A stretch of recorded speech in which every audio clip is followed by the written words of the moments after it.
Bom dia, queridos. Bom dia, é um prazer. A gente vai começar mesmo com esse número que a gente tem reduzido. O pessoal acha que está com frio em casa, mas eu quero começar. Nós temos um tempo de gravação também, então a gente quer já dar início ao nosso tempo. Antes, deixe-me fazer aqui um jabado da semana que vem. Na semana que vem a gente vai ter a sessão, o painel ao vivo pela internet. Então, se você quiser já mandar alguma pergunta, já escrever alguma pergunta para a gente responder na semana que vem, você pode pegar com o Ale, que o Ale ele vai passar uma caneta e um pedaço de papel. Você também, se você tiver, você pode mandar para a gente, você entrega para o Ale, e aí na semana que vem a gente vai juntar as perguntas, vai tentar catalogar tudo aquilo que é as perguntas que são mais parecidas para tentar responder todas juntas. Antes de começar, então, eu quero orar, e aí nós vamos dar início aqui ao nosso tempo e louvar a Deus por esse tempo, pelo dia, pelo sol gostoso, esse friozinho. Eu particularmente gosto desse tempo que é assim mais ameno. Vamos orar então.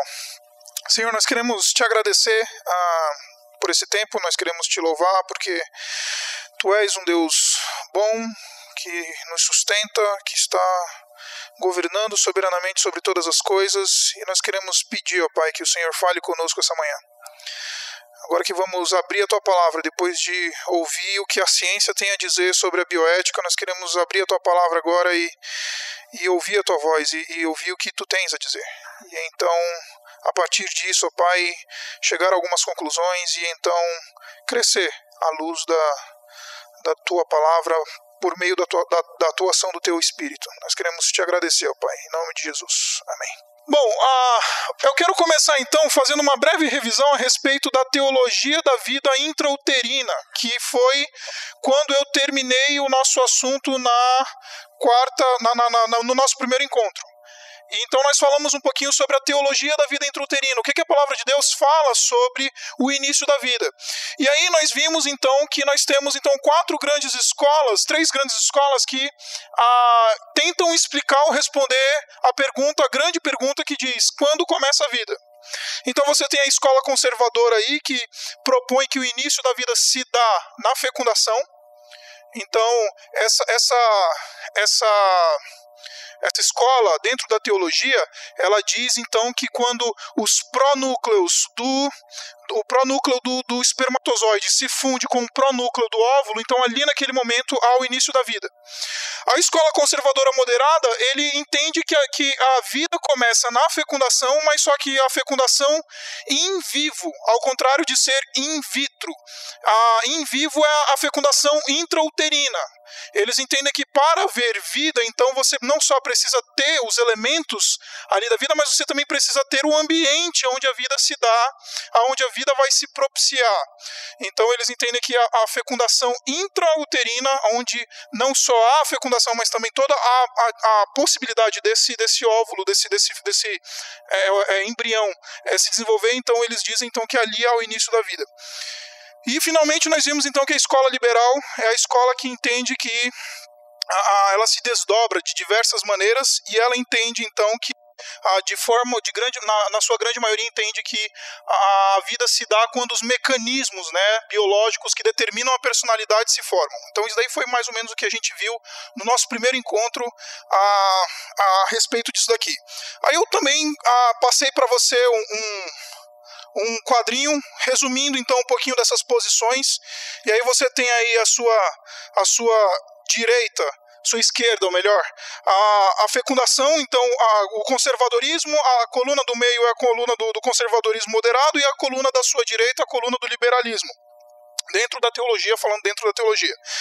E aí você tem então o conservadorismo dizendo que o início da vida se dá na fecundação, que de maneira geral eles são contra o aborto, o descarte embrionário no processo de fertilização in vitro também eles são contra, uma vez que eles entendem que o embrião já é vida, então descartar um embrião naquele processo de fertilização in vitro que nós vimos com o Dr. Wilson, então aquilo lá é um ponto problemático, é um problema ético e moral do ponto de vista teológico. Você tem também a manipulação embrionária eles são contra, e também os métodos chamados contraceptivos abortivos, né? E aí nós temos também o conservadorismo moderado, que eu quero só passar aqui com você. A única diferença é que a concepção in vivo. Eles acham que a vida se inicia, então, na fecundação in vivo. Por que isso? Lembra, a gente parou na semana passada, explicou isso com bastante cuidado, porque para essa escola teológica, um embrião dentro de um tubo de ensaio não é vida. Ele pode ser manipulado, então isso daí mostra bastante coisa aí a respeito da posição deles. Por exemplo, eles são contra o aborto, mas eles são a favor, por exemplo, do descarte embrionário. Então, se você precisar descartar embriões que foram fecundados naquele processo de fertilização in vitro, nos processos que eles têm aí de fecundação, métodos que as pessoas utilizam, né, in vitro para trazer para a gravidez, promover a gravidez, então eles são a favor, não tem problema nenhum. Também são a favor da pesquisa embrionária, da manipulação embrionária, e também eles são contra os métodos contraceptivos abortivos. O lado liberal, então, eles são a favor do aborto, desde que o aborto aconteça entre a 6ª e a 8ª semana, porque até esse momento os mecanismos biológicos que determinam a personalidade desse indivíduo ainda não se formaram. Então, até a 8ª semana, eles entendem que no útero há somente um conglomerado celular e não uma vida. Então, eles aceitam o aborto, eles aceitam o descarte embrionário, eles aceitam a manipulação embrionária, e também eles aceitam os contraceptivos chamados abortivos, DIU, pílula do dia seguinte, etc. Nós também vimos a questão de que a palavra de Deus, as escrituras, elas não afirmam categoricamente quando se dá o início da vida. A palavra de Deus não afirma, então é por isso que nós temos esse debate tremendo. E também nós também vimos que diversas passagens nas escrituras, elas apontam para a preciosidade, para a santidade da vida desde o período pré-natal, ou seja, desde o útero. Então nós temos a palavra de Deus apontando para a preciosidade e a santidade da vida. Então nós vimos lá o Salmo 139, nós passamos algum tempo discutindo, e nós vimos lá o Salmo 139, os versículos 13, e lá ao finzinho, o versículo 16, você tem então a expressão: tu criaste o íntimo do meu ser e me teceste no ventre da minha mãe, né? Os teus olhos viram o meu embrião, e nós vimos lá que a expressão hebraica traz a ideia de algo que não tem forma ainda. Então Davi, ele se vê como um indivíduo que ainda não tinha se formado, mas já era um indivíduo. Ele fala: o meu embrião, a minha substância informe, né? Então, e aí nós até fizemos aquela aplicação rápida, né? Nós nos vemos como indivíduos crianças, adolescentes, adultos, e Davi, ele está se vendo como uma criança, ou como um indivíduo embrião. Como um indivíduo embrião. Ele está falando: olha, eu já me vi, eu já me entendia desde então. Isaías 45 também traz a ideia de que antes de eu nascer, esse texto também nós vimos, Isaías falando a respeito do seu chamado.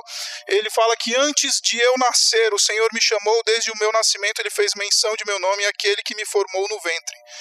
É interessante essa expressão, aquele que me formou no ventre, porque Isaías 45, junto com outras passagens do Antigo Testamento, como nós vamos ver daqui a pouco, eles apresentam o útero materno como o ateliê de Deus.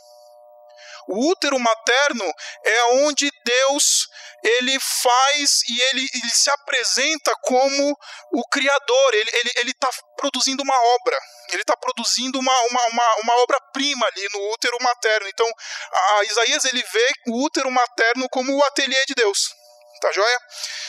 Continuando, nós vimos então a questão de Romanos 9, Paulo ali, quando ele discute as questões da eleição, ele pensa lá, ele busca lá no Antigo Testamento embasar a sua teologia a respeito da eleição, e ele diz: olha, Jacó e Esaú, antes de eles nascerem, antes deles terem feito qualquer coisa, lá a partir do versículo 11, no capítulo 9, versículo 11, Deus já tinha escolhido, já tinha estabelecido um propósito para a vida deles, já tinha determinado o que ia acontecer. E aí nós fizemos uma aplicação rápida, pensando um pouco a respeito do aborto, vendo que quando nós então aprovamos o aborto banal, banalizado, então nós estamos, na verdade, tomando para nós uma soberania que não nos pertence, que é uma soberania que pertence a Deus, porque Deus ele tem um plano, ele tem um propósito, mas nós interferimos nesse plano e nesse propósito quando nós aprovamos o aborto. Nós vamos ver que existem outros tipos de aborto que aparentemente são lícitos, mas o aborto em si, a morte pela morte, tirar a vida por tirar a vida, sempre vai ser algo que vai trazer alguns problemas teológicos para nós. O problema da soberania. Nós estamos tomando o lugar de Deus, tomando a posição de Deus no que diz respeito à sua soberania. Lucas 11, nós temos também uma promessa a respeito de João Batista. Lucas capítulo 1, versículo 15 diz assim: e será cheio do Espírito Santo desde o seu nascimento. Essa expressão também, desde o seu nascimento, é desde o útero, desde antes de nascer. Então, é possível um indivíduo ser cheio do Espírito Santo, é possível Deus se relacionar com alguém que ainda não nasceu. Essa é a indicação que nós temos nas Escrituras. Ele está falando a respeito de João Batista. João Batista, ele será cheio do Espírito Santo desde antes de seu nascimento. Então, essa é outra indicação importante para nós quando nós começarmos a formular então a nossa teologia, as nossas convicções a respeito da vida. Deus, ele se relaciona, ele não espera ninguém nascer. Ele se relaciona desde antes de nascimento. Josué Jacó e Esaú, eles já tinham sido, já tinha havido um processo eletivo ali antes deles nascerem. João Batista, ele é cheio do Espírito Santo antes de nascer. Então é interessante a gente ver isso daqui acontecendo nas Escrituras. Jeremias também, ele fala que ele mesmo apresenta a voz de Deus falando a respeito dele, né?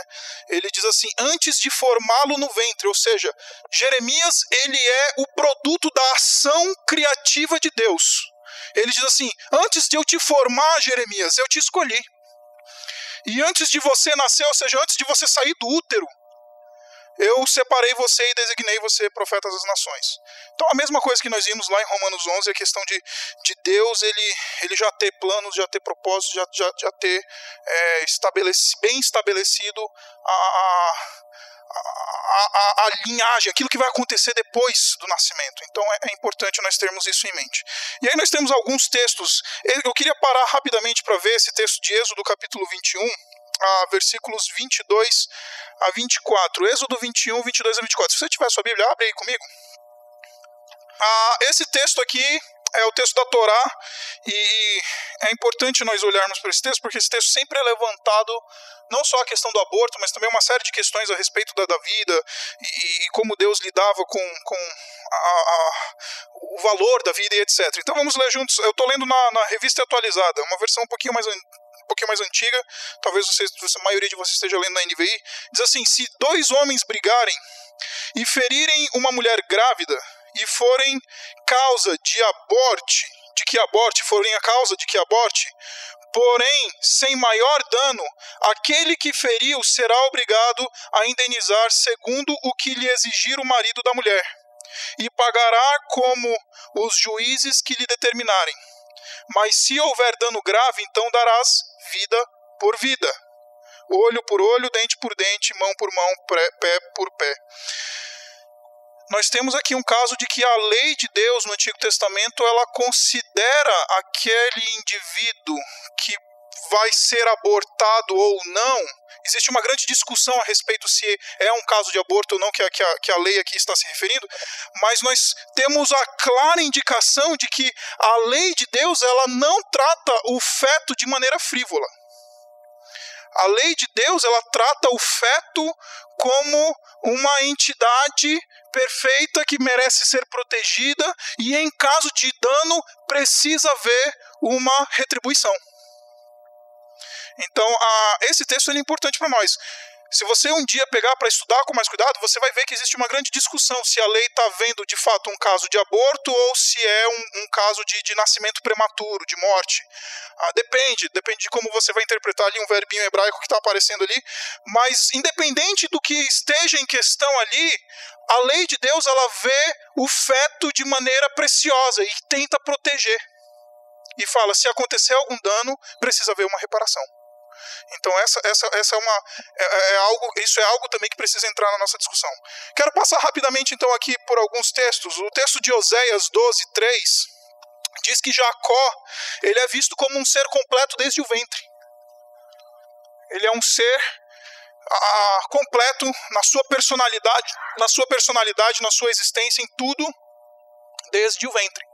Isso é importante para nós. Jó 31, também fazendo coro lá com Isaías 45, ele vê o útero materno como um ateliê divino, usando aquelas expressões ali, Deus fez, Deus formou. Essa expressão formou é a ideia, de novo, do artista que está formando uma obra de arte. Jeremias 20:17 apresenta muito claramente que é possível haver morte no ventre materno. E essa ideia de haver morte é lógico. Para ter morte precisa ter vida. A morte, o que é a morte? É o encerramento da vida.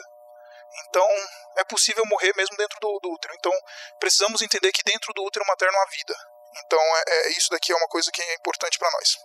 Então vamos olhar, então, uma vez tendo passado por esses textos e tendo concluído então que a palavra de Deus, ela protege e ela vê com bastante preciosidade a vida humana desde a fecundação, desde o período pré-natal. Então eu quero trazer essa discussão para nós aqui, se o aborto ele é ou não uma opção legítima. Antes da gente entrar na discussão, eu quero só fazer, eu não sei se você quer se expor, mas existe alguém aqui que tem alguma tendência a achar que aborto é possível ou não? Olha só, todo mundo bem conservador aqui. Tá joia? Em caso de risco, estupro, essas coisas. Tá joia? Legal. Os anencéfalos. Tá joia? Isso daí é uma questão que a gente vai entrar aqui por cima na discussão. Então, você sabe, você está vendo que a questão é uma questão controversa. O que eu quero colocar aqui para você é algo que, de novo, está no campo das ideias. Eu não quero que você saia daqui, eu quero expor você as posições e você tomar a sua decisão, tá? Eu quero tratar de maneira bem imparcial o nosso assunto aqui.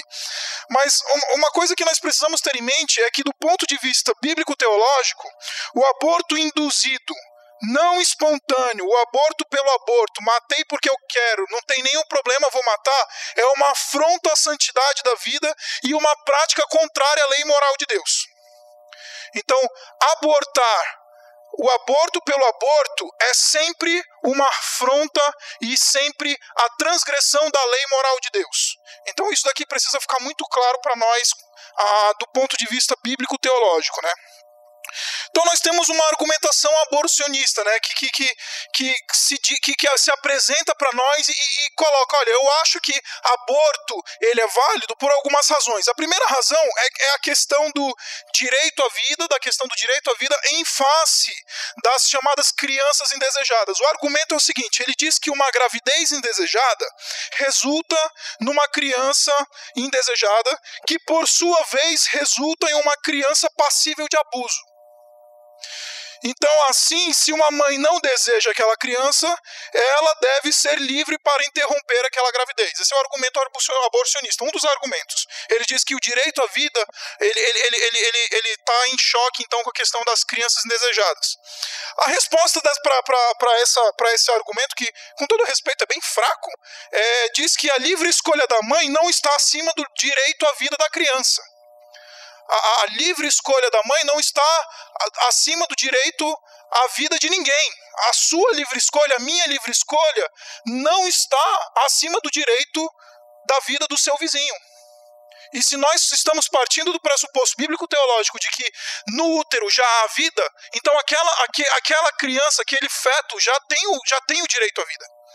Então, se a gente diz que a livre escolha da mãe ela tem supremacia acima a supremacia sobre o direito da vida da criança, então, se você brigar com alguém e quiser, na sua livre escolha, falar, vou matar fulano de tal, você pode.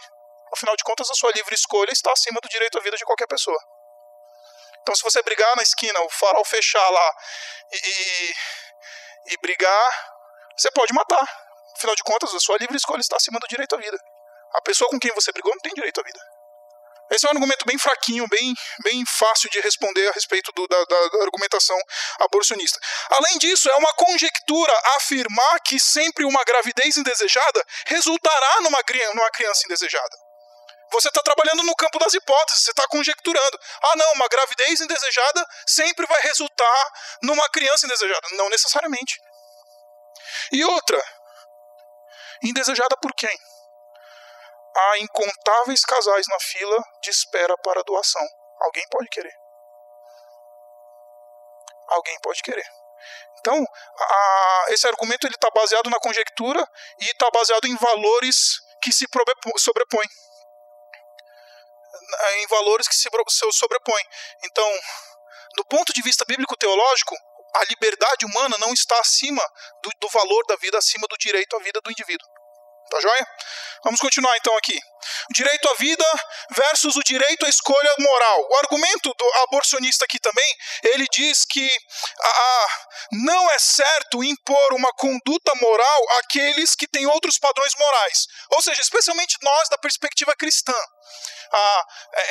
Normalmente uma pessoa que não tem esse background, que não tem essas convicções cristãs, especialmente bíblico-teológicas, como nós temos, então eles dizem assim, olha, não é justo vocês cristãos imporem a nós esses conceitos aí não abortistas, esse conceito de proteção da vida, porque isso é injusto, isso não é bom, isso fere o direito da nossa escolha moral, fere o meu direito de eu escolher para mim o que é certo e o que é errado.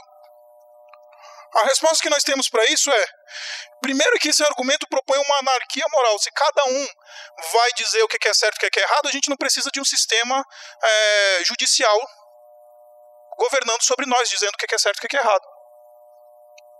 O sistema judicial ele está acima de todos, falando, olha, o que é certo e o que é errado. Você sendo cristão, você sendo católico, você sendo macumbeiro, você sendo espírita, se você matar alguém, você vai ser preso. E isso é alguém impondo uma moral a você. Então você defender e falar, olha, ali nós temos uma vida, não é uma questão de imposição de desrespeito. Não é uma questão de você ferir o direito de alguém achar que não é. Não, é você estar falando, mostrando claramente, você que tem filhos, você decide qual é os padrões morais que o seu filho vai ter. Se você chegar para o seu filho e falar, sábado à noite você não vai sair, ele não vai sair. Você está impondo uma moralidade ao seu filho. O governo impõe moralidade aos seus cidadãos. Aqui no Brasil é proibido fumar maconha, mas você vai para a Holanda, pode fumar maconha.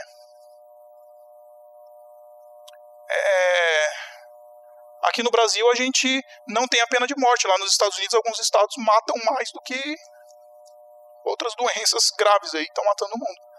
Então, esse negócio de dizer assim, ninguém pode me dizer que o que eu tenho que achar, o que é certo, o que é errado, é balela. É balela, porque sempre alguém vai dizer. Sempre tem alguém dizendo. O pai, o Estado, a mãe, seja quem for, sempre vai estar debaixo de um padrão moral. Esse negócio de dizer assim, ninguém pode me dizer, é balela, é conversa furada. Tá joia? A outra questão é que o direito à vida não é superior ao direito da escolha moral, ou seja, mesmo que você tivesse esse direito de dizer o que é certo, o que é errado, para você mesmo, as suas escolhas não podem ferir o direito à vida de uma outra pessoa. De novo, por quê? Porque senão a gente vai matar no farol, a gente vai matar a gente vai matar o nosso chefe que manda a gente fazer hora extra. Afinal de contas, é a minha escolha. O direito à vida é um direito soberano, acima de todas as coisas. E isso precisa ser preservado. Então, a minha escolha moral, de novo, você pode ter a sua escolha moral, desde que ele não fira o direito à vida das pessoas, porque senão a gente vai viver numa anarquia. Tá joia? Casos de incesto e estupro, que é uma questão que é bem complicada, que é uma questão que é super difícil para nós aqui lidar com essa situação. Antes de qualquer conjectura que nós possamos fazer aqui, a gente precisa entender e reconhecer a natureza hedionda dessas práticas. Hediondo é uma coisa que dá asco. Se você olhar aí esses casos em que pais eles prendem suas filhas no porão, teve vários, né, aí nos últimos anos, e forçaram essas jovens moças a relacionamentos incestuosos, até gerando filhos. Isso é hediondo, isso é uma coisa desumana, isso é uma coisa que não é de humano, ser humano. Então a gente precisa reconhecer, antes de qualquer coisa, a natureza hedionda desses crimes, tanto do incesto quanto do estupro. Então, quando nós falamos a respeito dessas coisas, a gente não está falando de uma coisa que é qualquer coisa, não. A gente precisa reconhecer. E a palavra de Deus reconhece isso. E o ponto de vista teológico reconhece a natureza hedionda dessas coisas. Entretanto, é importante ressaltar que a teologia cristã conservadora, e aqui eu estou puxando a sardinha para o nosso lado conservador, quer você seja um conservador clássico ou um conservador moderado, ele se posiciona contra o aborto mesmo em casos de incesto e estupro. E, de novo, você não precisa concordar com isso. Mas, de maneira geral, a teologia conservadora, o conservadorismo teológico, ele vai se posicionar contra. E ele vai apresentar alguns argumentos a respeito dessa coisa, mesmo que seja uma questão, de novo, extremamente delicada. Eu vou passar os argumentos, daqui a pouquinho eu vou abrir, que eu sei que vai pintar um monte de perguntas, então a gente vai conversar sobre isso. Vamos lá. De novo, o primeiro argumento do conservadorismo teológico diz que nunca é moral praticar o mal em busca de um bem. Ou seja, 2 erros não fazem um acerto. Tá? A prática do aborto, ela é tão hedionda quanto o incesto ou o próprio estupro. Então você cometer um outro crime para tentar reparar um crime que foi cometido não é justo, até do ponto de vista legal. Não é uma coisa que é justa. Então, o aborto, ele é tão hediondo quanto o incesto, quanto o estupro. Essa é a primeira coisa que nós precisamos ver aqui. Segundo, o aborto, ele também gera danos à mãe. Tá? Além do incesto, nós estamos sujeitando a mãe ou a mulher que foi estuprada ou que foi vítima de incesto a um outro trauma. Nós estamos acumulando traumas na pessoa. Ela já foi, no caso de uma mulher que foi estuprada, ela já teve o trauma do estupro, os traumas psíquicos, os traumas físicos, os traumas emocionais já estão naquela pessoa, e aí nós vamos lá e ainda causamos mais um trauma quando nós afirmamos essa possibilidade. Terceiro, abortar uma criança fruto de tais crimes faz da criança também uma vítima. Ou seja, isso daqui está junto com um argumentinho que a gente vai falar daqui a pouco, mas, de novo, a gente está imputando a esse inocente que é fruto desse crime a culpa e estamos imputando a esse inocente algo que ele vai pagar por algo que ele não fez, que ele não tem culpa. Você que tem filho, é como se um amiguinho do seu filho brigasse na escola e o seu filho fosse expulso da escola. Você está imputando a culpa a alguém que não tem culpa. Você está falando, olha, foi o ladrão, mas a gente mata a criança. Tá joia? O sofrimento da mãe não justifica a morte da criança, tá? Nenhum sofrimento justifica nenhuma morte. O seu sofrimento, se o sofrimento da mãe justifica a morte da criança, então você que terminou com um relacionamento aí amoroso difícil, você então vai poder matar o seu ex-namorado, o seu ex-marido, seja lá quem for. Se sofrimento justifica a morte, seu ex-marido já fez você sofrer? Mata ele. Tá? Vamos lá. E aí nós temos então o argumento, aqui é uma resposta ao argumento aborcionista, que ele diz assim: não dar o direito ao aborto nesses casos é uma brutalidade com a vítima de tais crimes. Ou seja, se você não dá o direito para uma mulher que foi vítima de estupro ou vítima de incesto, de não abortar essa criança, você está cometendo uma brutalidade contra ela. Legal, a gente entende isso. A resposta também é uma brutalidade tirar o direito à vida de um inocente. Então nós não estamos lidando com uma área que é preto, é uma coisa cinza, é uma coisa que são coisas difíceis de lidar. Tá joia? 6. É imoral exigir que o inocente pague com sua vida pelo crime de terceiros. Aquilo que eu falei ali no ponto superior. Ou seja, é imoral. A justiça não permite isso. Se um dia o seu filho, que você ama muito, cometer um crime, e você chegar diante do delegado e falar assim, olha, não prende meu filho, prende a mim, o delegado vai falar, não posso, amigo, a lei não permite. Por quê? Porque você é inocente. Quem tem que pagar é o culpado. Eu sei que você ama muito o seu filho, eu amaria muito meu filho, mas do ponto de vista jurídico e legal, quem tem que pagar é a pessoa culpada, não o inocente.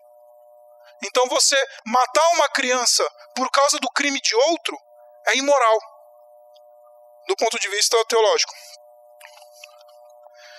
E ainda é mais imoral, coloquei entre parênteses aqui, especialmente se for para apaziguar a dor e a revolta da mãe. Se a dor e a revolta da mãe exigem a morte de alguém, é complicado a gente lidar. Finalmente, dados estatísticos, e aqui eu estou citando alguns dados que você pode olhar lá depois, mostram que menos de 2% de casos de incesto e estupro resultam em gravidez. Menos de 2%. Então, tem um livro lá que é de B.M. Sims. Ele fala de casos de 0 gravidez para cada 3.500 incestos ou estupros. Ou seja, é um número muito pequeno. Nós estamos lidando aqui com um caso que é extremamente frágil, é o 0,00001% dos casos em que vai gerar uma gravidez. Até porque nos dias de hoje, você evitar uma gravidez por furto, especialmente quando é em questão de estupro, é muito mais fácil do ponto de vista médico, do ponto de vista o tratamento que há imediato, logo depois do caso de estupro, ele resolve isso. Então, os casos realmente que você vai gerar, vai ter uma gravidez decorrente a esses casos é uma coisa mínima. Então, qual é a saída? Aí nós entendemos, então, dentro do conservadorismo teológico, que a adoção é uma alternativa lícita e que não envolve o sacrifício de uma vida para a mãe que não deseja ficar com uma criança que é fruto de incesto ou estupro. Eu sei que para nós cristãos é uma coisa assim, nossa, a mãe vai rejeitar a criança. É possível, mas é melhor você entregar para adoção do que você matar. Nós não estamos lidando aqui com um caso que é simples. O fácil e o difícil. Não, são duas coisas difíceis. Tanto matar quanto entregar, mas é menos imoral você entregar para a criança para adoção, a criança rejeitada nesse caso, do que você matá-la, do ponto de vista teológico. Então a adoção ela parece ser uma alternativa lícita e que não envolve o sacrifício de vidas. Perguntas?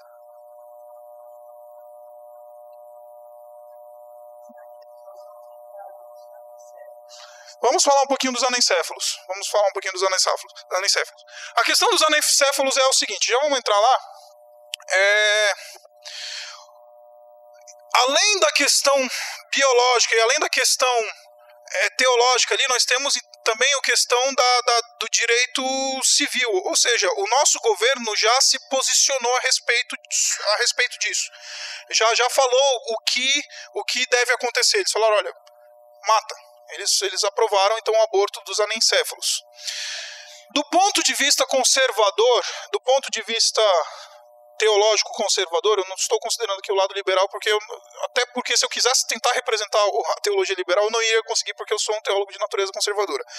Mas, do ponto de vista conservador, a instrução ou a prática que nós vemos que mais se adequa à instrução das Escrituras é que você não interfira, porque, biologicamente falando, aquela gravidez muito dificilmente vai gerar, vai continuar.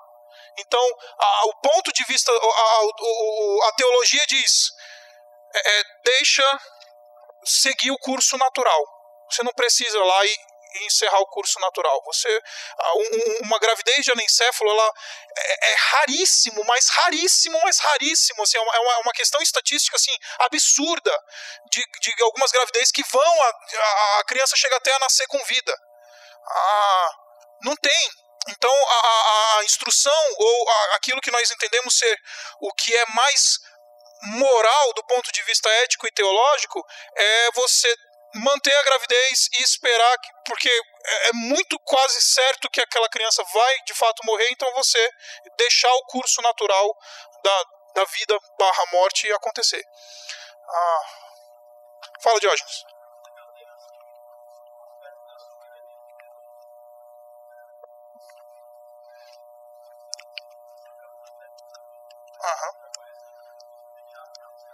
Sim.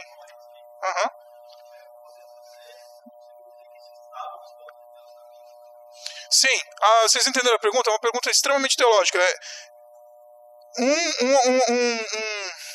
Uma criança que uma gravidez de anencéfalo é algo que estava nos planos de Deus? Sim. Se nós afirmamos um Deus soberano sobre todas as coisas, nós não temos uma resposta para explicar por que isso estava nos planos de Deus. Qualquer pessoa, qualquer pastor, qualquer teólogo, qualquer indivíduo que for tentar dizer é por causa disso, disso e disso, ele vai sempre entrar no campo da conjectura. Ele sempre vai entrar, um professor meu, ele sempre falava, ele vai começar a caminhar pelo terreno pantanoso da especulação. Biblicamente nós não temos uma resposta. Biblicamente nós não temos. Nós temos a palavra de Deus afirmando a soberania absoluta de Deus. Nós temos a palavra de Deus falando, Deus controla todas as coisas, Deus tem um plano para todas as coisas, mas muitas vezes a palavra de Deus, o Deus mesmo, ele escolheu não revelar todos os meandros da sua soberania. E deixe-me dar um exemplo para você que é clássico aqui, que é o caso de Jó. Jó, ele tem esse questionamento que o Diógenes acabou de colocar para nós hoje. Deus, por que você permitiu que os meus bens fossem destruídos, a minha família, os meus filhos fossem mortos, a minha saúde fosse tomada de mim? Jó chegou ao ponto de se coçar os tumores com caco de vidro.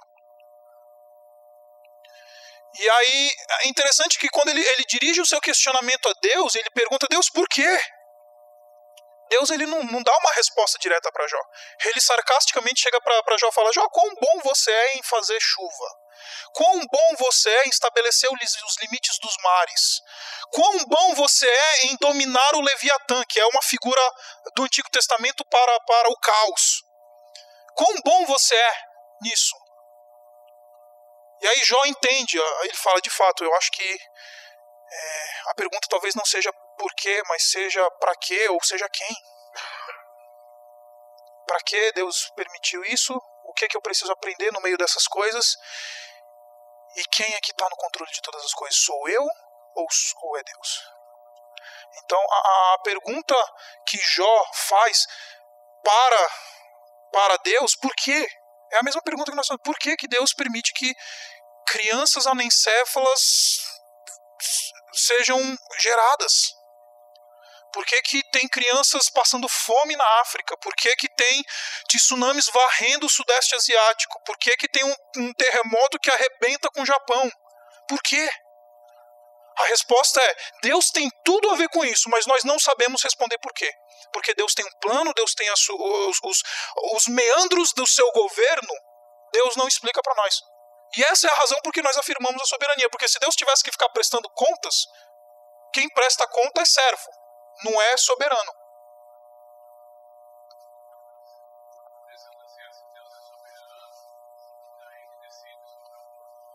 Olha, eu acho que, honestamente, vocês entenderam? Se Deus é soberano, a gente não deve fazer nada. Eu honestamente acho que esse argumento ele é bem fraco do ponto de vista teológico e do ponto de vista até lógico. Vou ser bem honesto com você. Porque se Deus é soberano, então eu não vou usar óculos. Eu não vou no médico. Eu acho que, de fato, Deus é soberano e Deus ele usa. Nós não estamos tirando a ciência da conversa. Nós entendemos que a ciência também é palco de atuação de Deus. Entendeu? Então...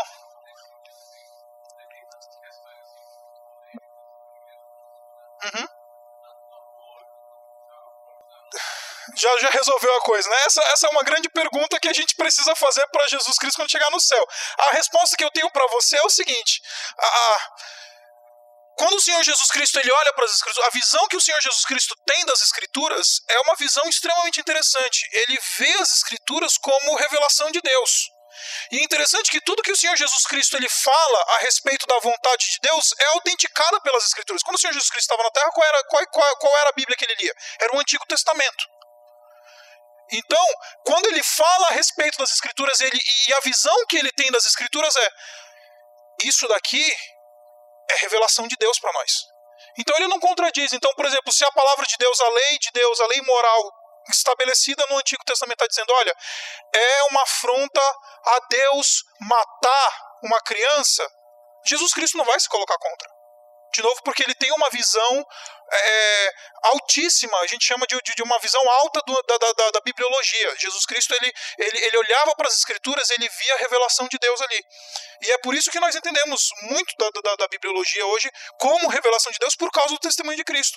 Tá? Então, se a palavra de Deus disse uma coisa, o Senhor Jesus Cristo entende aquilo como revelação, então ele vai autenticar, ele vai reconhecer aquilo. Então é por isso que talvez ele não tenha entrado nos grandes meandros, porque algumas coisas já foram reveladas lá no passado.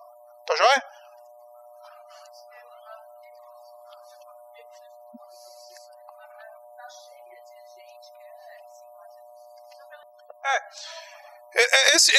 Isso que você falou completa bastante o que eu acabei de dizer. A visão que o Senhor Jesus Cristo tem das Escrituras do Antigo Testamento é de autenticação, não é de confrontação.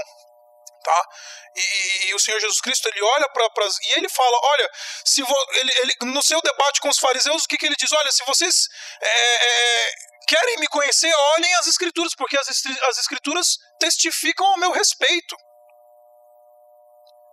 Então a questão é: ou as Escrituras e o Senhor Jesus Cristo é mentiroso, eles não têm a verdade, eles não têm a revelação de Deus, ou eles são a autoridade máxima para nós. Não existe meio termo nesse ponto. Não existe uma área que a gente fala assim: não, as Escrituras eu aceito até aqui, daqui em diante eu não aceito. Não tem. O Senhor Jesus Cristo ele autenticou todo o cânon, ele autenticou todas as Escrituras. Então, se a gente aceita que a lei moral de Deus diz que matar um feto é pecado ou é algo que vai contra a lei de Deus, o Senhor Jesus Cristo autentica, a gente precisa entender que isso é verdade. A gente precisa aceitar isso como verdade para nós. Tá joia? Sim.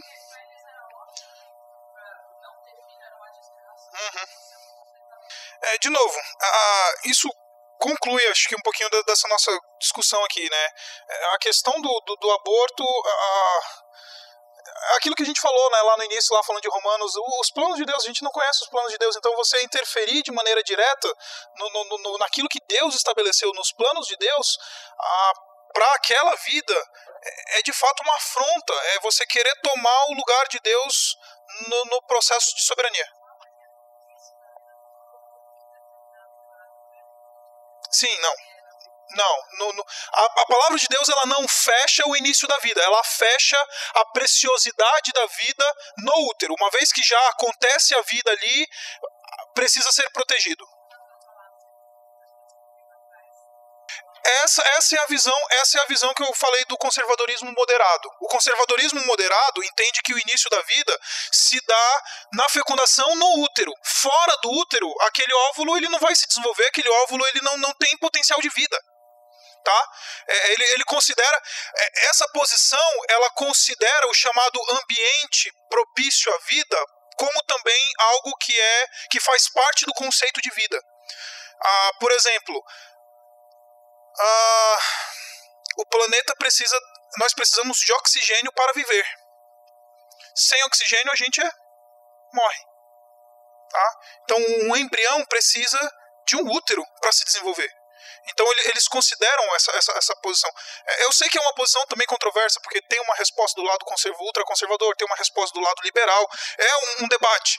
Mas o argumento do conservadorismo moderado diz: nós entendemos que a vida se dá na fecundação, mas ali também precisa haver o desenvolvimento da vida, o ambiente propício para que a vida se desenvolva. Do mesmo jeito que nós precisamos de oxigênio já na idade adulta, precisamos de água, precisamos de um planeta que nos propicie a condição de vida, o embrião também precisa de um útero. Tá joia? Muito bom comentário, querida. Do ponto de vista conservador, a pílula do dia seguinte é um método abortivo, porque você está tirando a possibilidade da vida de um embrião.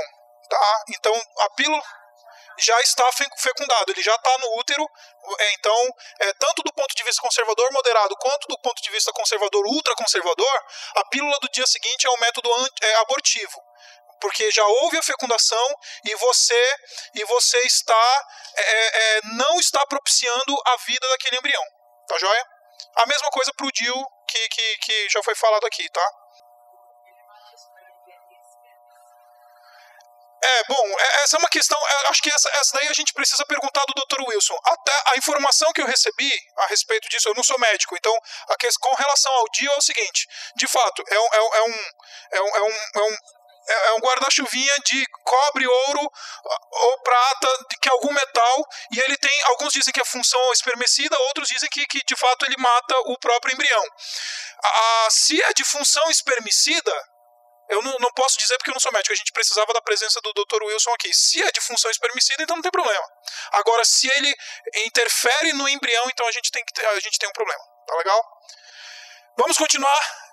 Se você, então, de novo, tem perguntas, guarde a sua pergunta para a semana que vem, para o nosso painel, e aí anota a sua pergunta aí, escreve e deixa lá com a Lê lá no coisa que a gente vai juntar as melhores perguntas e vai tentar responder com a interatividade ao vivo na semana que vem. Pena de morte. Pena de morte é outro assunto que a gente precisa ver aqui a respeito da bioética. E aqui eu vou mudar totalmente de pau para palito, tá? Pena de morte. Antes de nós considerarmos a questão da pena de morte, nós precisamos fazer algumas definições preliminares. A primeira é o que significa o chamado sexto mandamento, o não matarás, que está lá em Êxodo 20, capítulo 20, versículo 13. O que significa não matarás? Na mente de Moisés, na intenção autoral, na intenção do legislador ali, falando uma linguagem bem jurídica, qual que era a intenção do legislador? O que ele estava querendo proteger ali quando ele diz não matarás? Então, quando nós olhamos para esse texto, quando nós olhamos para esse versículo, nós vemos que existe um verbinho lá hebraico, que é hatzah, que ele se refere a toda e qualquer matança não autorizada. Tá legal? É você tirar a vida de maneira indiscriminada. É isso que esse verbo contempla, tá legal? E esse verbo também, esse verbo que é traduzido por matarás, ele é sempre usado no Antigo Testamento associado aos crimes de assassinato. Então, uma tradução que seria muito boa pra gente é a tradução que seria não assassinarás. Seria muito melhor traduzido na nossa Bíblia, o hebraico, se nós trouxéssemos a expressão não assassinarás. Porque o que a palavra de Deus ali, o sexto mandamento está contemplando, é a matança indiscriminada. Tá? Tendo isso em vista, então a gente tem essa conclusãozinha, e sendo assim, nem toda vida tomada é considerada assassinato. Tá legal? Então, o que o sexto mandamento contempla é não assassinarás. Algumas traduções em inglês já modernas, elas já trazem, né, a expressão, em vez de kill, murder, tá? Então ele diz, thou shalt not murder, né, que você não deve assassinar. Algumas traduções em inglês, a New English Translation, que é a Net Bible, ela já traz essa expressão. Algumas outras traduções, acho que a NVI em inglês também, ela traz a expressão murder, porque essa de fato é a melhor tradução, assassinar. Tá? Então o que o legislador tinha em mente ali não era qualquer matança, não era matança, ninguém pode matar. Não, você não pode assassinar, tomar uma vida de maneira indiscriminada, de forma ilegítima. Tá legal? Então nós temos os argumentos contra. Então nós vamos aqui para trabalhar a respeito da pena de morte, nós temos os argumentos contra e os argumentos a favor. Vamos primeiro começar com os argumentos contra. Um dos argumentos contra diz que o recurso da pena de morte ele é ineficaz na coibição de crimes hediondos. Eles dizem assim, olha, não adianta nada você matar, porque quando a pessoa quer cometer o crime, ela vai cometer. Então, se vai matar, se não vai matar, não adianta. Ele é um recurso ineficaz nos nossos dias. Então, esse é um dos argumentos que eles propõem do lado de lá. Eles dizem também, ninguém tem o direito de tirar a vida de outra pessoa a não ser Deus. Aqui é uma questão controversa, tá? Que a gente acabou de ver já que O sexto mandamento não está contemplando isso, tá? A gente vai entrar nas questões ali, mas esse é um argumento que eles colocam. Olha, ninguém tem o direito de tirar a vida de ninguém a não ser Deus, então você não pode matar. Tá legal?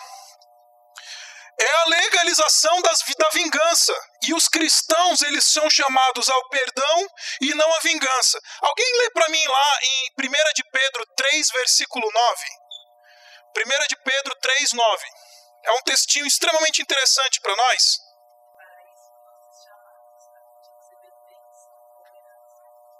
Não retribuir mal com mal, nem ofensa por ofensa. É o chamado ao cristão. E de fato, isso daqui é um argumento válido. Mas não está claro para a teologia que a pena de morte é um recurso vingativo. Talvez seja retributivo. E vamos ver que ele é retributivo, mas não vingativo.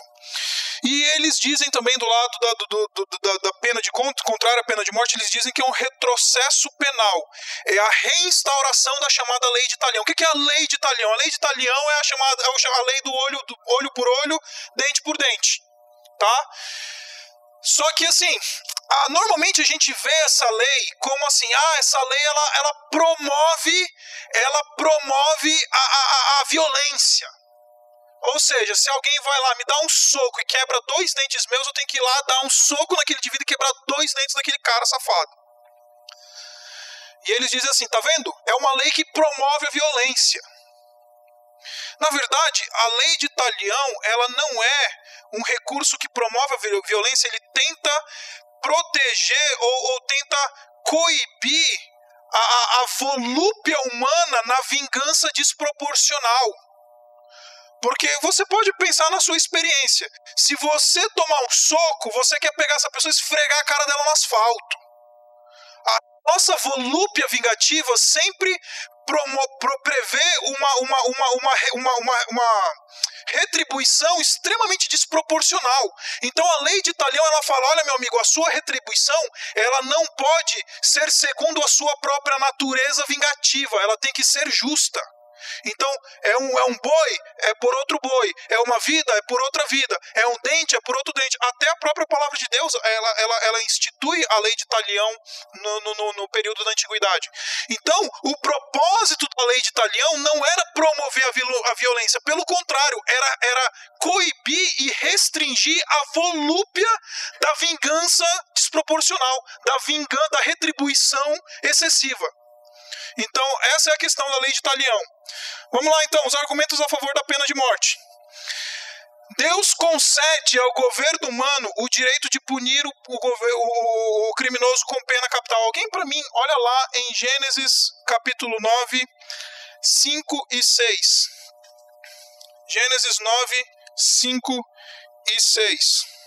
Nós vamos olhar para 3 textinhos e nós vamos ver essa realidade aqui de Gênesis 9. Pelo bem da nossa captação de áudio, eu vou ler aqui.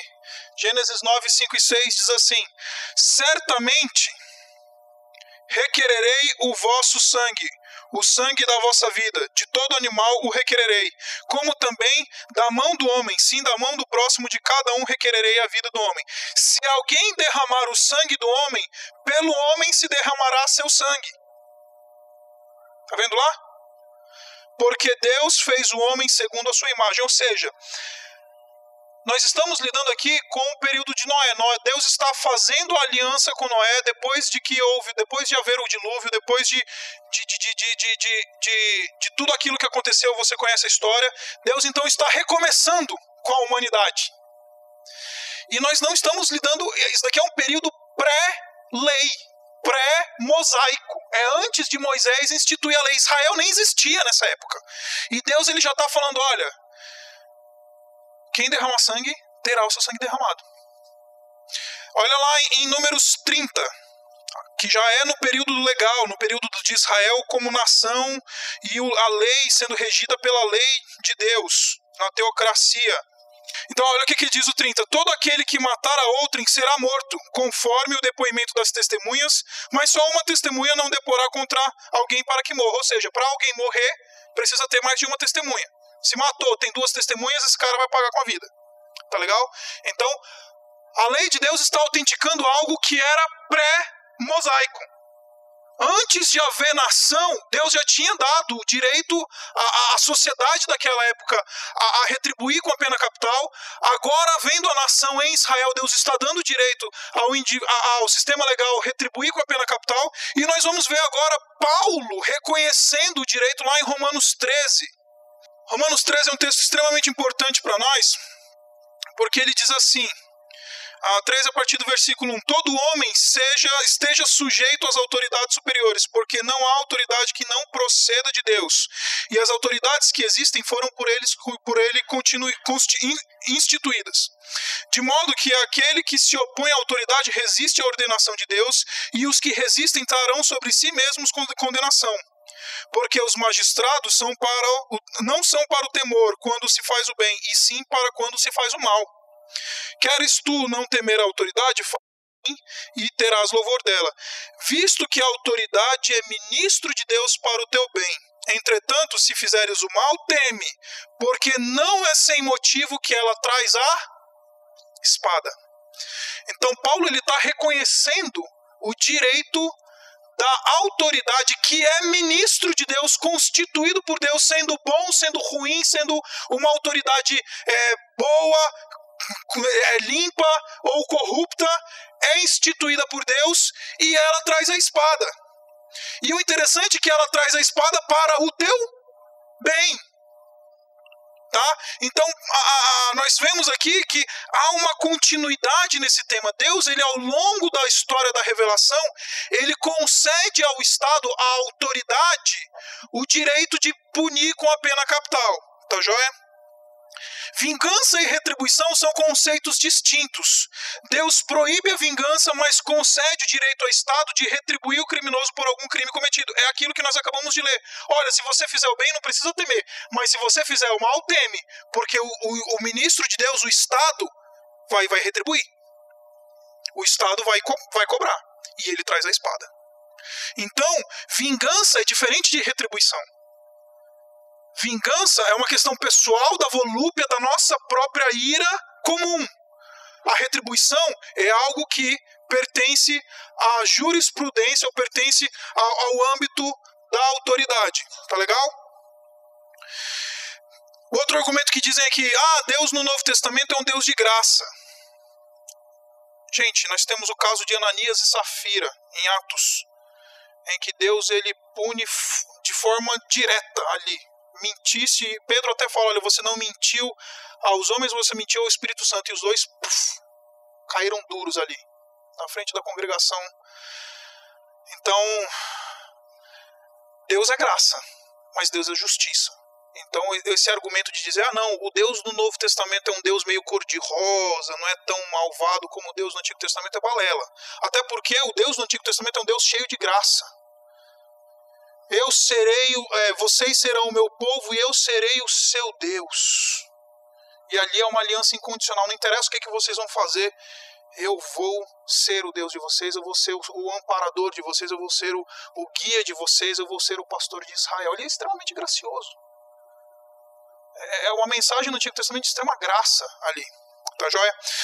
Então, com relação à pena de morte, nós temos uma coisa que é importante nós entendermos aqui, que a palavra de Deus, as Escrituras, elas autenticam e elas dão o direito, ou elas reconhecem o direito da autoridade lançar mão a este recurso, mas não necessariamente impõe isso.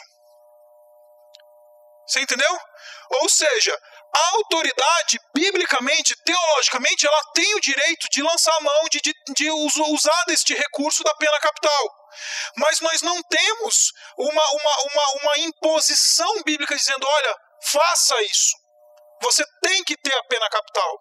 Nós temos simplesmente o apóstolo reconhecendo a autoridade, o Senhor Deus concedendo a autoridade, não só lá em Gênesis 9, mas também em Números 35, mas você não tem uma imposição.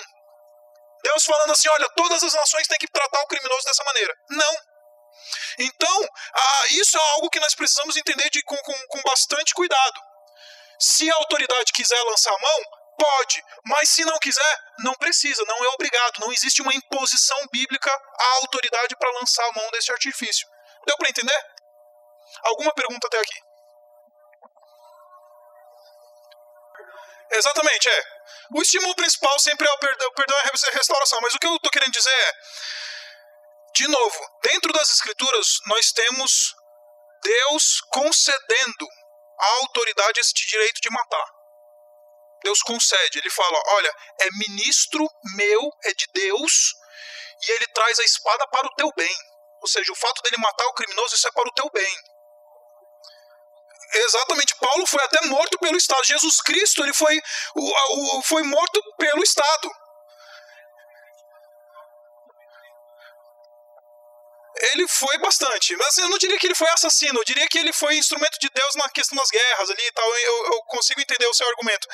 Mas o que eu estou querendo dizer aqui é, de novo, Deus ele reconhece, mas ele não obriga. Entendeu? Ele fala, olha, você quer matar os criminosos? Você tem esse direito, você traz a espada e a autoridade tem esse direito. Mas a autoridade não precisa se não quiser. Você não tem um imperativo bíblico dizendo, olha, todos os estados, todas as nações, todos os governos devem matar os seus criminosos. Não, nós não temos isso. Nós não temos uma diretriz bíblica nesse sentido. Nós temos a palavra de Deus reconhecendo e falando, olha, autoridade, se você quiser, você pode e você é ministro de Deus. Vou ficar devendo para vocês a questão da eutanásia e a questão do suicídio. Tá joia? Nosso tempo esgotou. Na semana que vem nós temos nossa plenária, então se você tiver perguntas, especialmente sobre eutanásia e sobre suicídio, escreve aí no seu papel, deixa aqui com a gente que a gente vai então selecionar as melhores perguntas e tentar questionar essa questão aqui, encarar essa questão do suicídio. Tá joia? Vamos orar? Eu sei que é um negócio bem controverso, mas vamos orar e assim vamos encerrar. Senhor, nós queremos te agradecer por esse tempo e nós queremos te louvar, porque Tu és um Deus bom, Tu és um Deus que fala conosco, e mesmo lidando com esses assuntos tão controversos e tão cheios de discussão e as chamadas áreas cinzas da nossa vida, nós queremos te agradecer, porque nós temos o parâmetro da Tua palavra. Nós temos um absoluto para nós. Nós podemos saber o que é verdade e o que não é. E nós te louvamos por isso, nós te agradecemos porque Tu és um Deus que tem falado conosco, nos ensina e tem um plano para todos nós.